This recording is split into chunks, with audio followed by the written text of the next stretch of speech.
Muy buen día. Hoy hablaremos sobre un tema fundamental en el campo de la microbiología clínica y la farmacología, las pruebas de sensibilidad a agentes antimicrobianos. Nosotros somos alumnos de la Universidad Autónoma de Campeche en la Facultad de Ciencias Químico-Biológicas. Actualmente estamos cursando la licenciatura en Químico Farmacéutico Biólogo. El tema es perteneciente a la asignatura de Bacteriología, a cargo de la docente Patricia Garmaken. A modo de introducción, podemos decir que estas pruebas son herramientas esenciales para determinar qué antibióticos son efectivos contra un microorganismo específico, ayudando así a seleccionar el tratamiento más adecuado para combatir infecciones. A lo largo de esta presentación abordaremos los principios, los métodos y las aplicaciones clínicas más importantes de estas pruebas. Iniciemos con que, en microbiología clínica, una de las técnicas más importantes para conocer la efectividad de los antibióticos es la prueba de sensibilidad conocida como Kirby-Bauer. Pero, ¿en qué consiste esta prueba? Este se basa prácticamente en evaluar en qué tan sensible o resistente es una bacteria frente a diferentes medicamentos antimicrobianos. El procedimiento se basa en sembrar una suspensión bacteriana sobre un medio de cultivo especial llamado agar Müller-Hinton. Este favorece una correcta difusión de los antibióticos. Después, se colocan pequeños discos impregnados con diferentes antibióticos sobre la superficie del agar. Durante la incubación, los antibióticos se difunden en el medio y si logran inhibir el crecimiento bacteriano, se forman lo que son zonas claras alrededor de los discos. Estos se conocen como halos de inhibición. El tamaño de estos halos nos permitirán interpretar si la bacteria es sensible, intermedia o si es resistente a cada antibiótico. En el siguiente video observaremos paso a paso cómo se realiza esta prueba en el laboratorio, el tipo de medio y condiciones que debe cumplirse, la importancia de la suspensión bacteriana estandarizada, cómo realizar o más bien cómo seleccionar los antibióticos adecuados y finalmente cómo interpretar correctamente los resultados para su reporte. Como se podrá apreciar en el video a modo resumido, el primer paso que se realizó fue la esterilización del área en que íbamos a trabajar. Como segundo paso estaba la preparación del inóculo bacteriano. En el caso de la muestra de orina, primero se sembró la orina por estría con el asa calibrada en un agar, ya sea agar sangre o agar Baconger, para después dejarlo incubar de 18 a 24 horas a una temperatura variada entre 35 a 37 grados centígrados. En el caso de la muestra de heces fecales, se dejó aislar lo que es el enteropatógeno sospechoso. Aquí podría estar presente lo que es la Escherichia coli, la Salmonella, la Shigella, entre otras bacterias.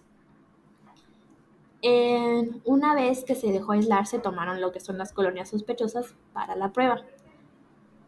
Teniendo todo esto, se preparó la suspensión bacteriana, dejando emulsionar de 3 a 5 colonias puras en 5 mililitros de solución salina estéril, para después ajustar la turbidez a un estándar de 0.5 de McFarland. Ya después se tanteó lo que es la turbidez visualmente. En el caso del paso 3 es la siembra en el agar Müller-Hinton. Aquí se utilizó este agar con un pH de entre 7.2 a 7.4 y con un grosor de 4 milímetros. Después se impregnó con un hisopo estéril la suspensión bacteriana. Se eliminó el exceso de líquido girando el hisopo en las paredes del tubo y por último se sembró el agar uniforme en 3 direcciones. Como paso número 4 se colocaron los discos de antibióticos, estos con unas pinzas estériles. Después se separaron los discos al menos 24 milímetros entre centros y presionamos ligeramente para asegurar contacto con el agar. Después se pasó a incubar en las placas, a incubar las placas invertidas a 35 a 37 grados centígrados durante 16 a 18 horas en la atmósfera normal. Esto no se dejó prolongar por más de 24 horas. Ahora veremos los medios de cultivo que se utilizaron, el grosor que tenían y vamos a explicar el porqué de cada medio de cultivo. Iniciemos con el agar sangre. Este se utiliza por dos puntos importantes. El primero es su enriquecimiento. La sangre proporciona nutrientes adicionales que permiten el crecimiento de bacterias exigentes que no crecerían en medios básicos. El siguiente punto es por su diferenciación. Este es un medio diferencial porque permite distinguir diferentes tipos de bacterias basándose en su capacidad para producir enzimas, llamadas hemolisinas. Estos lisan los glóbulos rojos de la sangre en el agar. En cuestión de el grosor recomendado, generalmente el agar sangre pues, se vierte en placas de Petri con un grosor de aproximadamente 4 milímetros. Continuando con el agar Salmonella shigella, igual tiene dos puntos importantes por el cual se utiliza este agar. El primero, de igual forma, es su selectividad. Este contiene varios agentes selectivos que inhiben el crecimiento de la mayoría de bacterias gram positivas y muchas bacterias gram negativas no deseadas. Este permite el crecimiento preferencial de Salmonella y Shigella. El otro punto es su diferenciación, ya que permite diferenciar entre Salmonella y Shigella y otras que pueden crecer en el medio. Se puede basar en la fermentación de lactosa y la producción de sulfuro de hidrógeno. Y en cuestión del grosor recomendado, de igual forma es aproximadamente de 4 milímetros. Y por último tenemos el agar McConkey. Este medio permite el aislamiento e identificación de bacterias gram negativas, especialmente de la familia Enterobacteriaceae. Sirve para el crecimiento selectivo de bacterias gram negativas, ya que contiene sales biliares y violeta cristal que inhiben el crecimiento de la mayoría de las bacterias gram positivas.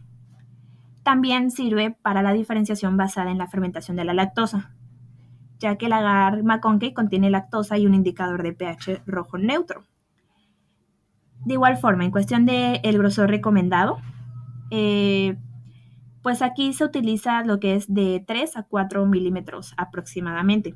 Esto se logra utilizando entre 15 y 20 mililitros del medio fundido por la placa. Continuemos con el tubo de McFarland y la unidad formadora de colonias que se presentó en la práctica.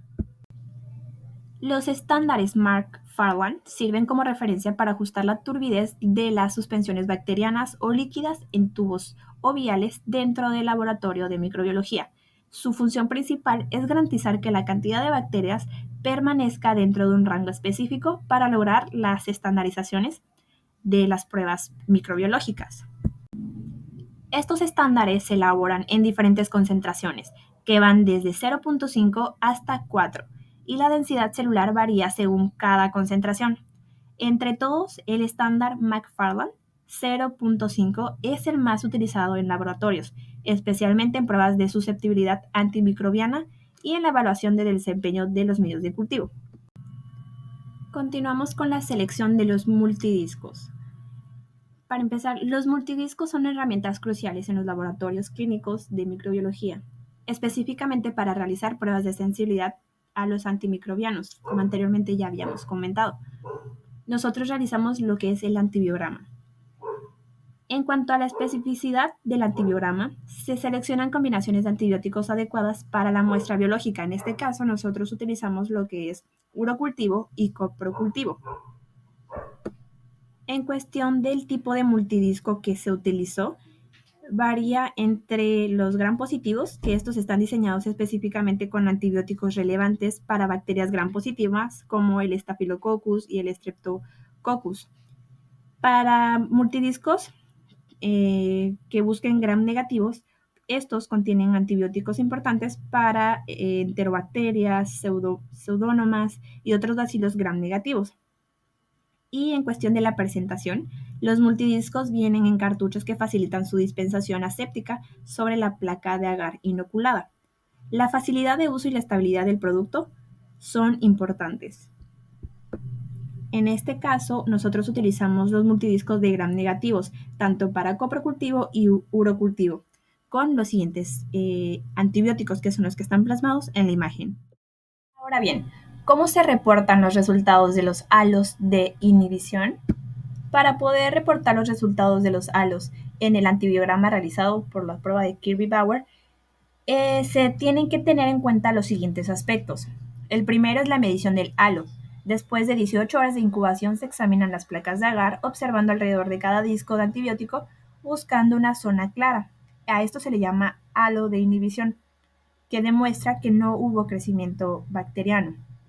Como siguiente punto, el uso de regla milimetrada.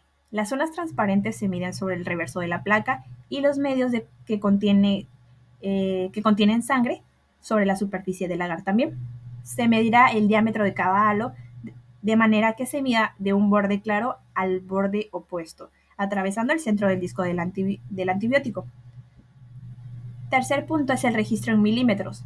Las anotaciones de cada halo deben estar en milímetros, teniendo que si no hay halo de inhibición, se reportará como 0 milímetros. El cuarto punto es la interpretación de resultados. Aquí se utilizarán tablas de puntos de cortes estandarizadas específicas para cada antibiótico y microorganismo. Y por último tenemos el reporte de la interpretación. Además de la medición de los halos de inhibición, se debe reportar la interpretación de la susceptibilidad del microorganismo al antibiótico, siendo estas como sensible, intermedia o resistente, según la categoría establecidas por el CLCI del EUCAST. Ahora, ¿cómo sabemos si la bacteria es sensible, intermedia o resistente a estos antibióticos del multidisco? Pues prácticamente si la bacteria es sensible, no crecerá cerca del disco, lo que indica que el antibiótico está funcionando bien. Si hay un área de crecimiento alrededor del disco, eso significa que la bacteria es resistente, ya que el antibiótico no pudo detener su crecimiento. Y por último, si el crecimiento es limitado, se clasifica como intermedia, lo que significa que el antibiótico podría funcionar, pero no de manera óptima.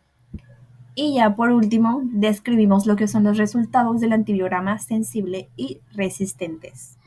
En cuestión del antibiograma sensible, pues, como su nombre lo dice, es sensible a un antibiótico. Se va a observar una zona clara o un halo de inhibición alrededor del disco del antibiótico. Este halo de inhibición indica que el antibiótico ha logrado inhibir el crecimiento de la bacteria en esa área. Y en cuestión del antibiograma resistente, aquí pues igual es resistente la bacteria a un antibiótico y no se observa lo que es un halo de inhibición significativo, lo que es alrededor del disco del antibiótico.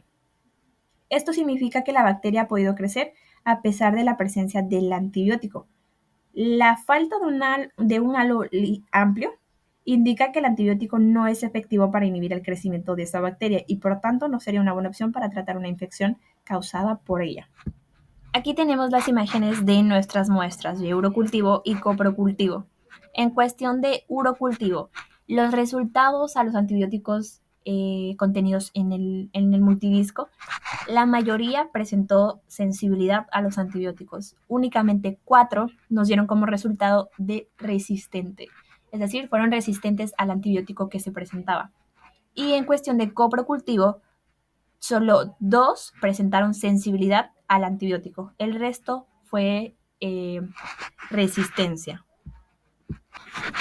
Ahora, a modo de conclusión, podemos decir que la prueba de sensibilidad a antimicrobianos es clave para elegir el tratamiento adecuado y prevenir la resistencia bacteriana, favoreciendo un uso racional y eficaz de los medicamentos.